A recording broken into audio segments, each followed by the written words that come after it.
जी हाँ, नमस्कार दोस्तों। स्टूडेंट करियर इंस्टीट्यूट में मैं स्वनी आप सभी साथियों का स्वागत करता हूँ। साथियों, बात करें पीवाई की सीरीज की, तो उसके संदर्भ में आज हम लोग ईवीएस पोर्शन के कुछ महत्वपूर्ण प्रश्नों पर चर्चा करेंगे। साथियों, ये सीरीज आपके एग्जाम के दृष्टिकोण से अति महत्वपूर्ण है। इसे हम कंटिन्यू आपके एग्जाम तक जारी रखेंगे। बात करें आज यह सीरीज आज इस सीरीज में आपके कौन से पेपर पर हम डिस्कशन करेंगे, तो जो 12 दिसंबर 2021 में ऑनलाइन वाला पेपर हुआ था, उसी के ईवीएस पोर्शन पर हम आज चर्चाएं करेंगे, जो कि अति महत्वपूर्ण होगा आपके एग्जाम के दृष्टिकोण से, क्योंकि यही आपको आपके एग्जाम्स का असली लेवल जो है वो आप लोगों को बताएगा। साथियों, अगर आप चैनल पर पहली बार विजिट किए हैं तो चैनल को सब्सक्राइब कर हमसे जुड़ जाइएगा। आइए हम अपनी क्लास को आगे बढ़ाते हैं और एक एक क्वेश्चन को विद डिटेल एक्सप्लेनेशन आप लोगों को हम बताते हैं। साथियों, बात करें पहले क्वेश्चन की, तो क्वेश्चन पूछा गया है कि नीचे दी गई सूची पर विचार कीजिए। सूची में कुछ नाम है, जैसे झील, झरना, तालाब, पहाड़ी और नदी।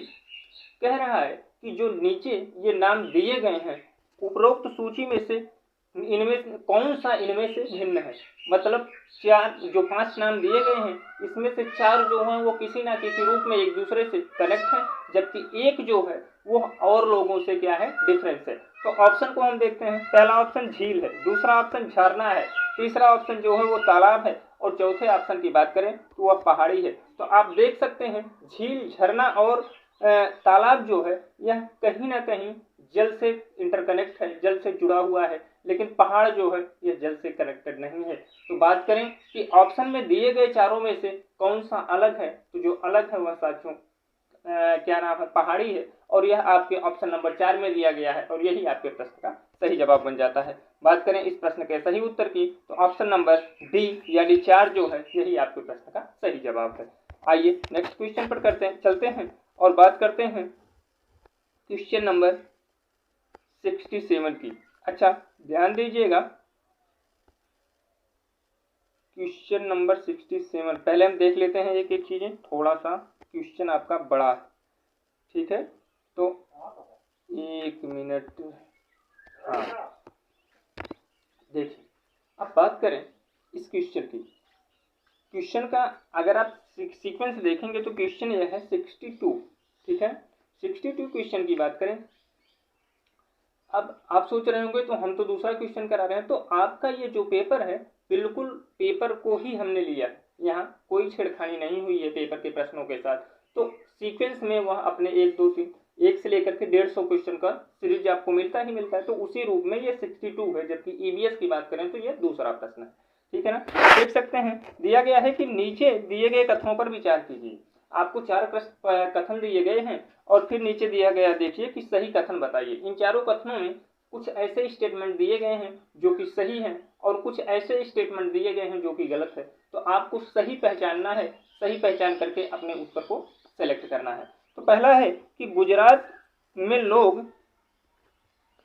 दाल के साथ चपाती खाते हैं और दाल में शक्कर डालते हैं। तो बिल्कुल सही बात है। अगर बात करें हम गुजरात की, तो गुजराती लोग जो होते हैं ये अपने खाने में भोज्य पदार्थ में अधिकतर गुड़ का या शक्कर का इस्तेमाल करते हैं, मतलब मीठा का इस्तेमाल करते हैं। तो बात करें पहले ऑप्शन की, तो यह बिल्कुल गुजरात के संदर्भ में सही हो जाता है। बात दूसरे की करें तो केरल में अधिकतर लोग किसी भी करी के साथ टैपियोका खाते हैं। तो टैपियोका भोज्य पदार्थ जो है यह स्पेशली केरल में खाए जाने वाला भोज्य पदार्थ है, तो यह बिल्कुल सही हो जाता है।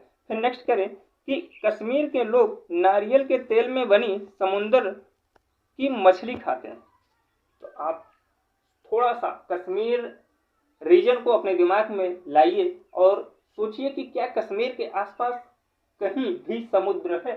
तो आप कहेंगे कि नहीं, कश्मीर के आसपास समुद्र नहीं है। और जब कश्मीर के आसपास समुद्र है ही नहीं, तो कैसे आप कह सकते हैं कि कश्मीर के लोग जो नारियल के तेल में बनी मछली खाते हैं। मछली तो खाते होंगे, लेकिन नारियल के तेल में खाते हैं, तो ऐसी बात नहीं है। तो ऑप्शन नंबर 3 जो है यह गलत हो जाता है।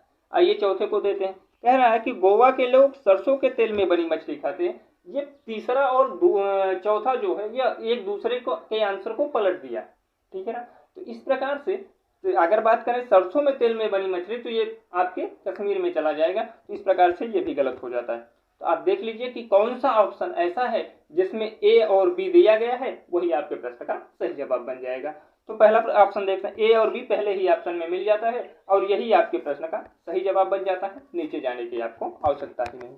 आइए नेक्स्ट क्वेश्चन पर चलते हैं और बात करते हैं कि देख सकते हैं आपके लिए दिया गया है कि नीचे दिए गए पक्षियों की वह कौन सी प्रजाति है जिसकी आंख मानव की भांति उसके सामने की ओर होती है।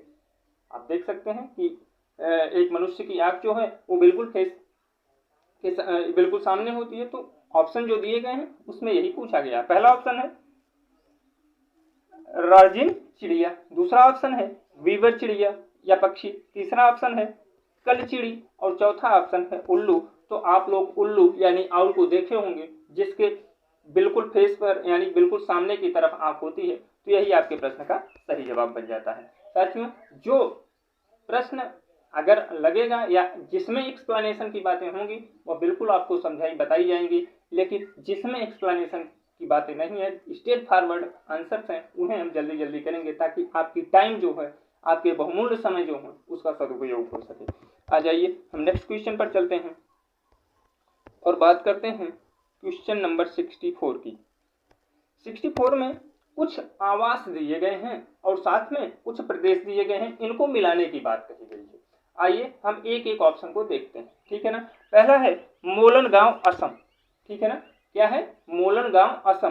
तो मोलन गांव असम, जब असम की बात आए तो दिमाग में आपको आपके आ जाना चाहिए कि वहां बांस से संबंधित चीजों को का प्रयोग करके अपने घरों को बनाते हैं। तो ऑप्शन देख लीजिए, देखते हैं। अगर देखेंगे आप तीसरे में तो लिखा है कि बांस के खंभों पर 3 से 4 मीटर ऊंचाई पर बने उठे हुए घर होते है। क्या कि असम में अक्सर असम एरिया जो है यह बाढ़ प्रभावित क्षेत्रों में आती है। तो बाढ़ प्रभावित क्षेत्रों में आने की वजह से वो बांस का एक तो बांस का प्रयोग करते हैं कि कहीं जिससे कम लागत में उनके घरों का निर्माण हो पाता है। और बारिश अधिक होने के कारण क्या होता है कि वो अपने घरों को 3 से 4 मीटर जो है वो ऊपर बनाते हैं ताकि पानी जो है वो नीचे से चला जाए, उनका घर जो है वो सुरक्षित रह जाए, ठीक है ना। तो अगर बात करें असम की, तो यहाँ असम में क्या होता है, असम में बांस के खंभों पर 3 से 4 मीटर ऊपर अपने घरों को ये बनाते हैं। उसके बाद है लद्दाख की। अगर बात करें लद्दाख की, तो लद्दाख में ऑप्शन नंबर 4 देखिएगा, देखा गया है कि मिट्टी और चूने से पुती पत्थर की दीवारें, लकड़ी के फर्श और लकड़ी की समतल छतें जो होती हैं, ये कैरेक्टर होता है जो लद्दाख क्षेत्र में आवास बनाए जाते हैं। वहां पर क्या होता है कि मिट्टी और चूने की पते दीवारें होती हैं, पुती पत्थर की दीवारें होती हैं, ठीक है ना। और साथ ही साथ लकड़ी के फर्श होते हैं और लकड़ी के फर्श जो होते हैं वो उनकी समतल छतें होती हैं, ठीक है ना। उसके बाद करें हिमाचल प्रदेश की, तो हिमाचल प्रदेश में जो घर बनाए जाते हैं, जो आवास होता है, वो आप देख सकते हैं कि पत्थर और लकड़ी से बने ढालू छत होते हैं। हिमाचल प्रदेश के आवास की बात करें और बात किया जाए राजस्थान की, तो राजस्थान में जो घर पाए जाते हैं वो आपका मिट्टी की मोटी दीवारें जिनकी छतें कटीली झाड़ियों की होती है। अच्छा, मिट्टी की मोटी दीवारें इसलिए बनाई जाती हैं क्योंकि मिट्टी की मोटी दीवारें बनाने का कारण है कि राजस्थान में जो होता है वहाँ का टेम्परेचर भारत के अन्य स्टेट्स की अपेक्षा अधिक होता है। तो जब मिट्टी की मोटी दीवारें होंगी तो बाहर से टेम्परेचर जो है वो अंदर कम मात्रा में या सीमित मात्रा में आ पाता है, तो इसलिए वहाँ मिट्टी की मोटी दीवारों का निर्माण किया जाता है। तो आप मिला लीजिए, ए जो है ए आपका तीसरे के साथ जाता है, ठीक। बी जो है वो आपका चौथे के साथ जाता है, ठीक। सी जो है वह आपका पांचवें के साथ जा रहा है। डी जो है वह आपके पहले के साथ जा रहा है। तो आप ऑप्शन देख लीजिए कि ए जो है वो किसके साथ है, तीसरे के साथ है, इसमें आप देख सकते हैं, ठीक। बी जो है वो किसके साथ है, चौथे के साथ है। सी जो है वो किसके साथ है, पांचवा। यहाँ अगर देखेंगे आप तो ऑप्शन जो है वो गलत दिया गया है। ऑप्शन नंबर 2 जो है यही सही बनेगा। बस यहाँ आपको सी जो 4 दिया गया है यह 4 नहीं बल्कि सी जो है वह 5 है। ठीक है ना, इस बात को ध्यान दीजिएगा, थोड़ी सा संशोधन है इसमें, इस चीज को ध्यान रखिएगा। बिल्कुल जो है ये प्रश्न के ऑप्शन जो है यहाँ आप देख सकते हैं दूसरे नंबर का सी को आप थोड़ा सा संशोधित करिएगा तो आपका आंसर जो है वो ऑप्शन नंबर सी बन जाता है। ध्यान से देखिएगा क्योंकि यहाँ से आपके ईवीएस पोर्शन में निश्चित रूप से क्वेश्चंस बने हैं और हमेशा बनते हैं, इसलिए इन पर ध्यान दीजिएगा। ठीक है ना, आइए हम नेक्स्ट क्वेश्चन पर चलते हैं और बात करते हैं क्वेश्चन नंबर 65 की। ठीक है ना, 65 इंग्लिश वाला आप देख लीजिएगा, इसे देखते हैं हिंदी मीडियम में। देखिए लिखा गया है, बात करें आवास की, बात करें पक्षियों की, बात करें शेर और बात करें जानवरों की, बात करें जानवरों में ही आप शेर को से संबंधित, चीते से संबंधित चीजें, और बात करें हाथी से संबंधित चीजें, तो यहाँ से आपके एग्जाम में हमेशा क्वेश्चन बने हुए हैं पक्षियों से संबंधित। अब यहाँ देखिए हाथी से संबंधित जानकारियां आपसे जानकारी आपसे पूछी गई है। देखिए लिखा गया है कि हाथियों के विषय में नीचे दिए गए कथनों पर विचार कीजिए। तो आइए एक एक ऑप्शन को देखते हैं। पहला ऑप्शन है हाथी एक साथ समूह जिसे झुंड कहते हैं में रहते हैं। ठीक, फिर है देख सकते हैं आप कि कह रहा है कि हाथियों के झुंड में केवल हथनियों और बच्चे ही रहते हैं। ठीक, फिर आप देख सकते हैं कह रहा है कि हाथियों के झुंड जो हैं वो हाथियों के झुंड में कितनी भी हथनियां अपने बच्चों के साथ रह सकती हैं? जी नहीं, हाथियों के झुंड में एक ही हथनी रहती है और वह जो है वो अपने झुंड का क्या करती है, नेतृत्व करती है। ठीक है ना, फिर देख सकते हैं कि हाथी 4-5 वर्ष की आयु तक ही झुंड में रह सकते हैं, इसके पश्चात अपना झुंड छोड़कर हाथियों के झुंडों में सम्मिलित हो जाते हैं। 4-5 की उम्र में जो झुंड छोड़कर अपना जाते हैं, जो बच्चे अपने माता पिता को छोड़कर चले जाएं, यही तो हुआ ना, झुंड में रहने का मतलब वो अपने माता के साथ रहते हैं। ठीक है ना, यहाँ जो है 4-5 वर्ष की आयु में जो छोड़कर जाता है अपना परिवार वह शेर होता है, हाथी नहीं होती। ठीक, तो इस प्रकार से यह ऑप्शन भी गलत हो जाता है। तो अगर बात करें इस प्रश्न के सही जवाब की तो ऑप्शन नंबर ए और बी जो है यही आपके प्रश्न का सही जवाब बन जाता है। तो देख लीजिए दिया गया है ऑप्शन नंबर 3 में ए और बी जो है यही आपके प्रश्न का सही जवाब है। आ जाइए हम नेक्स्ट क्वेश्चन पर चलते हैं और बात करते हैं क्वेश्चन नंबर 66 की। ठीक है ना, 66 में ध्यान दीजिएगा, यह आपसे क्या पूछा गया है 66 में। ठीक है ना, 66 क्वेश्चन जो है यह आपका मैथमेटिकल क्वेश्चन है। ठीक है ना, इसमें आपको थोड़ी सी मैथ लगानी पड़ेगी और आइए हम आपको इसमें बताते हैं कि मैथ किस प्रकार से इसमें लगेगी। ठीक है ना, आप ध्यान दीजिएगा, पूछा गया है कि कोई व्यक्ति 29 सितंबर 2019 को एक एक्सप्रेस ट्रेन से सूरत गुजरात से नागरकोइल केरल जाने के लिए बैठा है। ठीक है ना, हमारे साथ पढ़िए, हम हाईलाइट भी करते चल रहे हैं, चीजों को ध्यान दीजिएगा।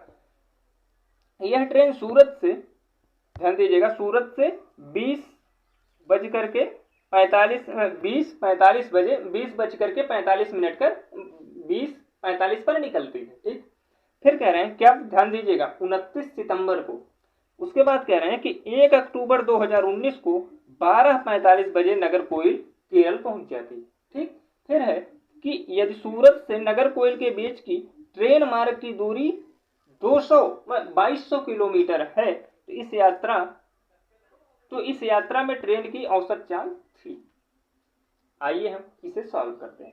पहले हमको क्या निकालना है कि जो चलने में समय लगा है उस चीज को हमें सबसे पहले निकाल लेना है, क्योंकि यहाँ आप देख सकते हैं कुछ ट्रेन द्वारा चली गई कुल दूरी जो है वो 2200 किलोमीटर है। आप यहाँ से आपको समय निकाल लेना है, उसके बाद आप चाल निकाल लेंगे टोटल। ठीक है ना, औसत चाल निकल जाएगी, क्योंकि चाल बराबर क्या होता है, दूरी बटा समय, यानी speed equal to distance upon time. ठीक है ना, तो आइए इसे हम सबसे पहले कुल टाइम निकालते हैं।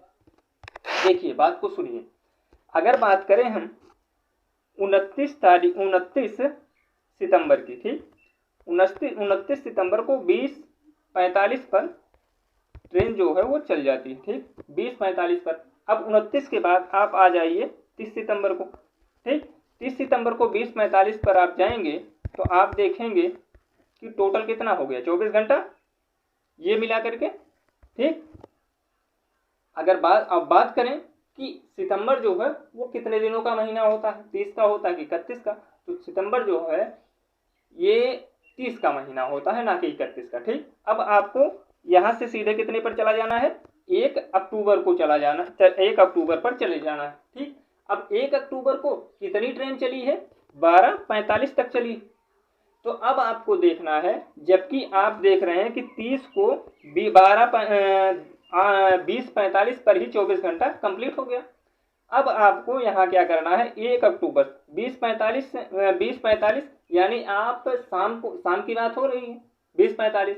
अब अगर सुबह 8:45 कर लेते हैं आप, तो 8:45 अगर आप करते हैं 1 तारीख को, ठीक है ना, ध्यान दीजिएगा 8:45, तो यहाँ भी आपको कितना मिल जाता है, 12 घंटा मिल जा रहा है। ठीक, फिर आपको वो यहाँ आप क्वेश्चन पर ध्यान दीजिएगा, कह रहे हैं कि 12:45 को पहुंचती है, यानी दोपहर में 12 बजे पहुंचती है। अब शेष कितना बचा, अगर बात करें एक ही को 12:45 में वो पहुंचती है। ठीक, अब 8 से 12:45 आप देखेंगे तो 8 और 4 12 हो जाता है, तो यहाँ पर 4 घंटे निकल करके आ गए। ठीक, अब टोटल अगर बात करें कितना समय लगा, तो 4 घंटे इधर, 12 घंटे इधर और 24 घंटे उधर हो गए। ठीक, यानी 12 4 16 और 24 40 घंटे टोटल आपके लगे नगर, क्या नाम है, सूरत से लेकर के नगर कोइल तक। ठीक, गुजरात से लेकर के केरल तक जाने में आपको टोटल कितने घंटे लगे, 40 घंटे लगे। अब देखिए दिया गया है टोटल दूरी कितनी, 2200 किलोमीटर। समय आपने निकाल दिया क्या, 40 घंटे। आप निकाल दीजिए कितने औसत चाल क्या होगी, तो आइए उसे निकाल लेते हैं। दूरी बराबर चाल बराबर दूरी बटे समय से, तो औसत चाल क्या हो जाएगी, चाल बराबर लिख दीजिए, दूरी कितनी है 2200 किलोमीटर।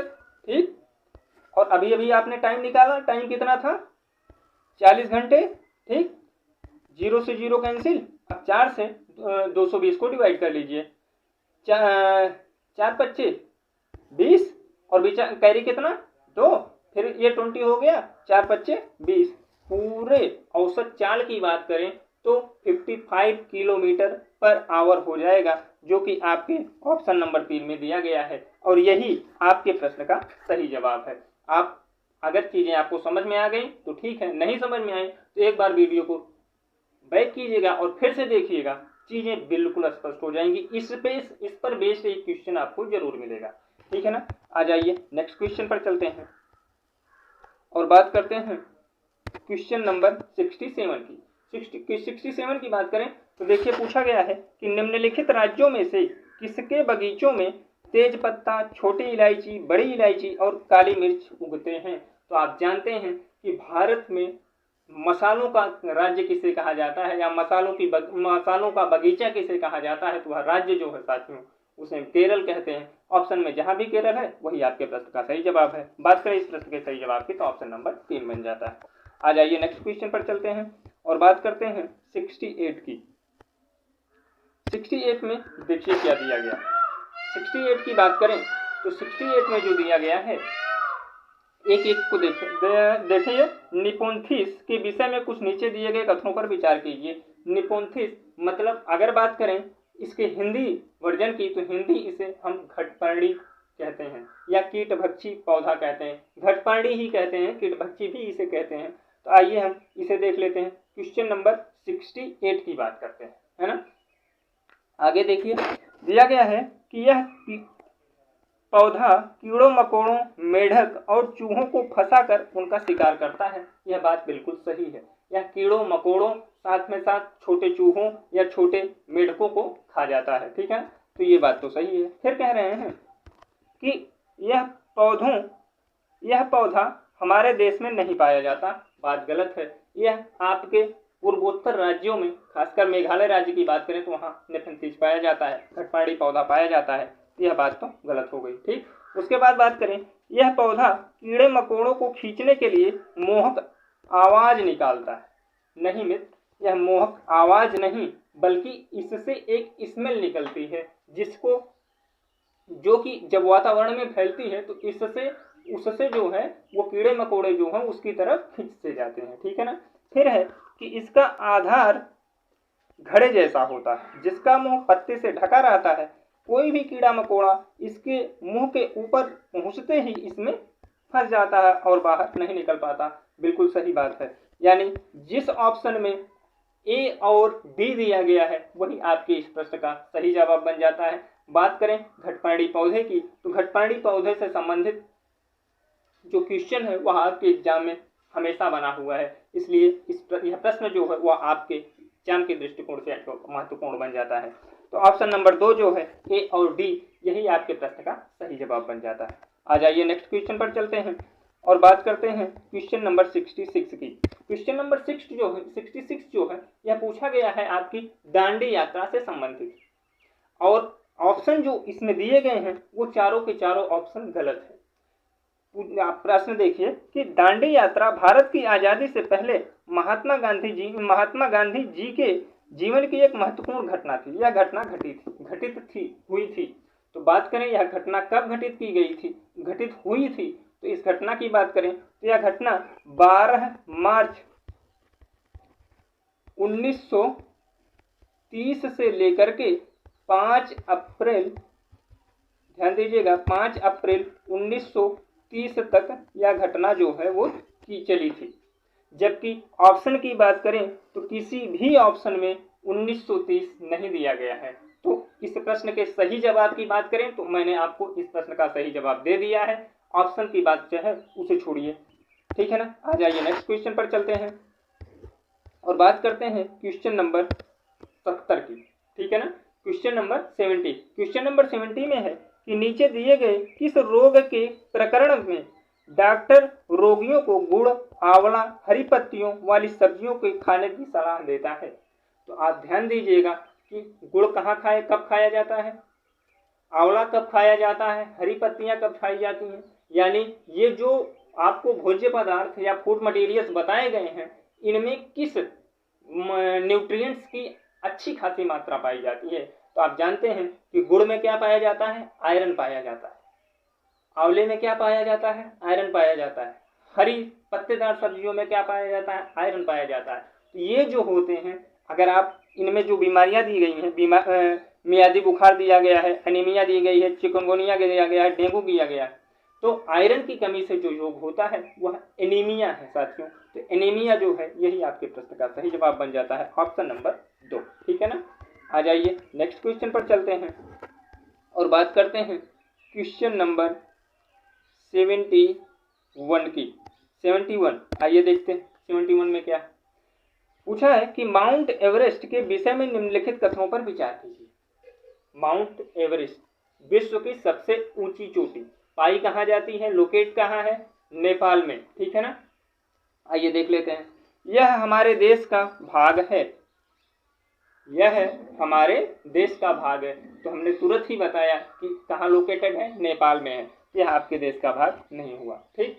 उसके बाद आप देख सकते हैं कि इसकी चोटी की ऊंचाई 8900 मीटर है।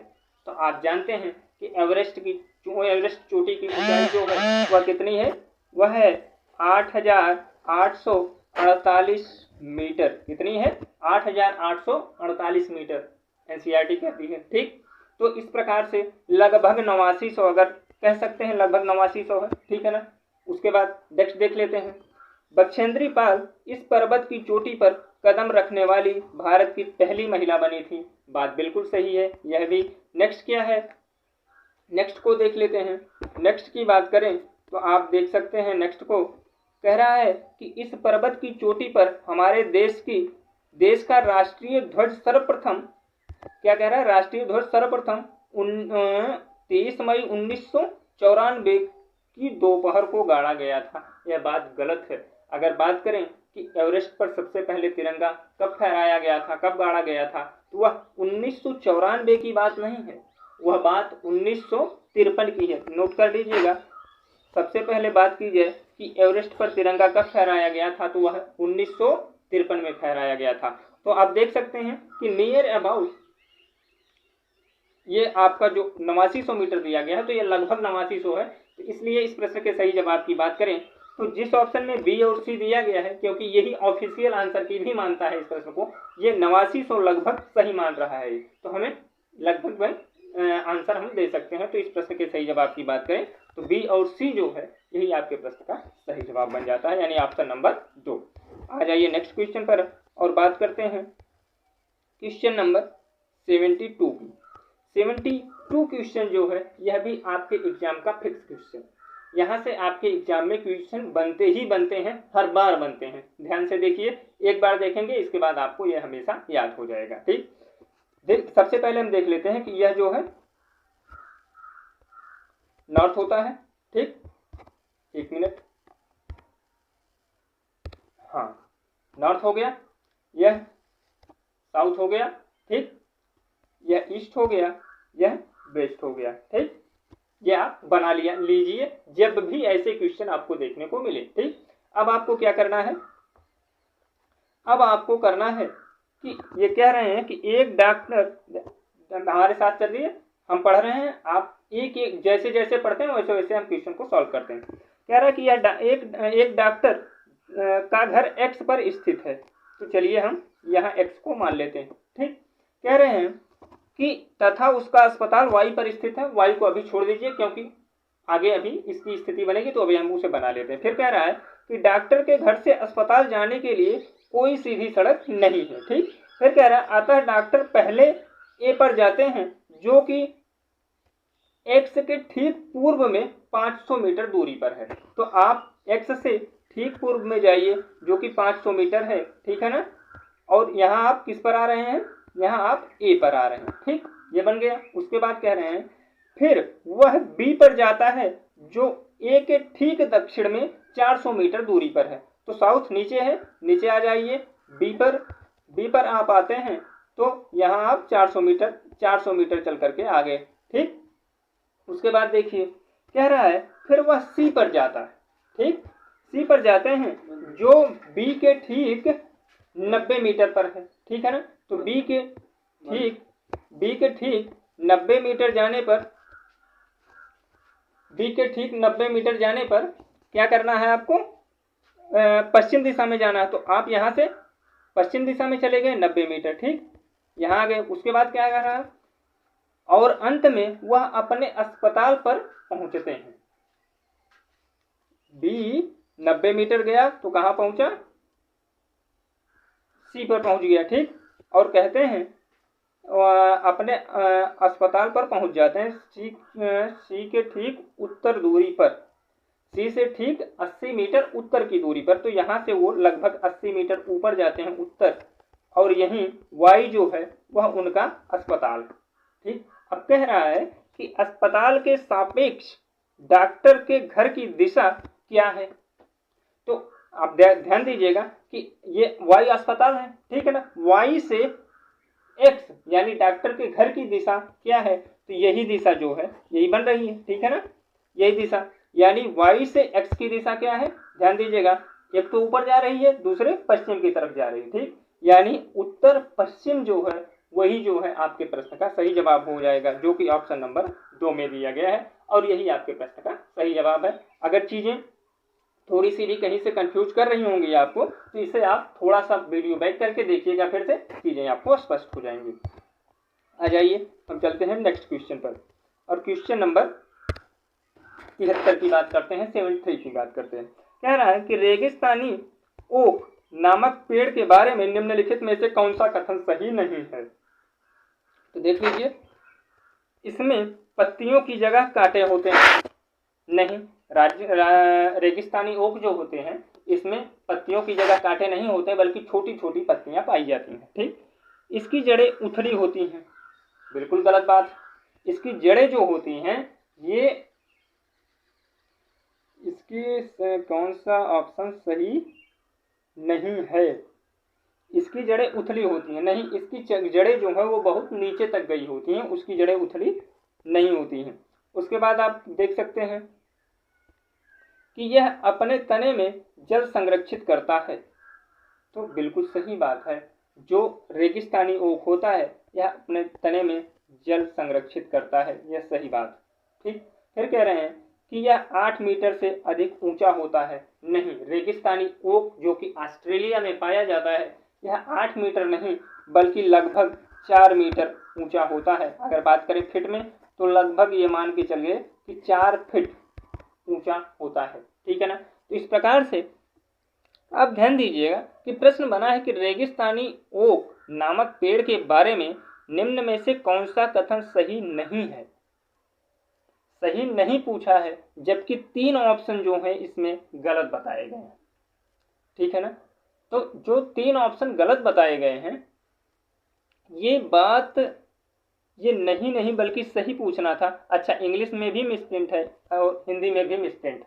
तो इस प्रश्न के सही उत्तर की बात करें तो इसमें नहीं ना पूछ करके हाँ पूछना था, मतलब सत्य पूछना था, असत्य नहीं। तो इस प्रकार से सत्य बात जो है वो ऑप्शन नंबर 3 हो जाती है और यही आपके इस प्रश्न में दिए गए, इस प्रश्न के अनुसार इसमें यही बात सही निकलती, बाकी 3 बातें जो हैं वो गलत हैं। हमने आपको रेगिस्तानी ओक के बारे में बता दिया है, बाकी इससे आप ऑप्शन को पहचान पाएंगे, आंसर अपने दे पाएंगे। ठीक है ना। तो आ जाइए और चलते हैं हम क्वेश्चन नंबर 74 पर। क्वेश्चन नंबर 74 जो है वो बिल्कुल आपका स्ट्रेट फॉरवर्ड क्वेश्चन है। पूछा गया है कुडुक कहाँ की, ध्यान दीजिए, कहाँ के लोगों की भाषा है। कुडुक है ना, क्या है, कुडुक कहाँ के लोगों की भाषा है। तो आप बताइएगा कि कुडुक मिजोरम की भाषा है, या कुडुक जो है वह है मणिपुर की भाषा है, या कुडुक मेघालय की भाषा है, या कुडुक झारखंड की भाषा है। तो बात करें कुडुक, तो कुडुक जो है यह आपके झारखंड में बोली जाने वाली भाषा है। तो ऑप्शन नंबर 4 जो है यही आपके प्रश्न का सही जवाब बन जाता है। आ जाइए बात कर लेते हैं आज के लास्ट क्वेश्चन की, जो कि 15वां क्वेश्चन है। पूछा गया है गुजरात के निकटवर्ती राज्य। तो ध्यान दीजिएगा, थोड़ा सा आप हिंदुस्तान के मैप पर अपनी नज़र डालिएगा, वहां से आपको आपके प्रश्न का जवाब मिल जाएगा। पहला है महाराष्ट्र, कर्नाटक, राजस्थान। तो कर्नाटक जो है इसकी सीमा कहीं से भी गुजरात से नहीं लगती। ठीक, फिर है मध्य प्रदेश, महाराष्ट्र, फिर आप देखेंगे कि हरियाणा जो है, हरियाणा की सीमा कहीं भी गुजरात से नहीं लगती। फिर है राजस्थान, मध्य प्रदेश और छत्तीसगढ़। तो यहाँ पर भी आप छत्तीसगढ़ को देखेंगे तो छत्तीसगढ़ की सीमा जो है वो कहीं भी गुजरात से नहीं लगती। उसके बाद आप देखेंगे महाराष्ट्र, मध्य प्रदेश और राजस्थान, इन तीनों राज्यों की सीमा जो है वो आपके राजस्थान प्रदेश से लगती है। तो इसमें सबसे निकटवर्ती राज्य की बात करें तो ऑप्शन नंबर 4 जो है यही आपके प्रश्न का सही जवाब हो जाता है। साथियों, ये थे आपके ईवीएस पोर्शन से महत्वपूर्ण 15 क्वेश्चन, जो कि आपको बताएंगे कि आपकी तैयारी जो है वो सीटेट की किस रूप में चल रही है, क्योंकि इसी प्रकार के प्रश्न जो हैं वो आपके एग्जाम में आपसे मिलेंगे, आपको देखने को मिलेंगे। साथियों, आपको अगर क्लास पसंद आई हो तो क्लास को लाइक कीजिएगा, अपने मित्रों में वीडियो को शेयर कीजिएगा जो कि सीटेट की तैयारी कर रहे हैं, जो लोग चाह रहे हैं कि ऑनलाइन पेपर्स जो हैं वो हमें सॉल्व करने को मिले, उसकी हमें एक्सप्लेनेशन मिले, तो यह उनके लिए बहुत ही महत्वपूर्ण वीडियो, बहुत ही इंपॉर्टेंट क्लासेस होंगी। साथियों, चैनल को सब्सक्राइब कर हमसे जुड़ जाइएगा। मिलते हैं अन्य क्लास में। धन्यवाद दोस्तों।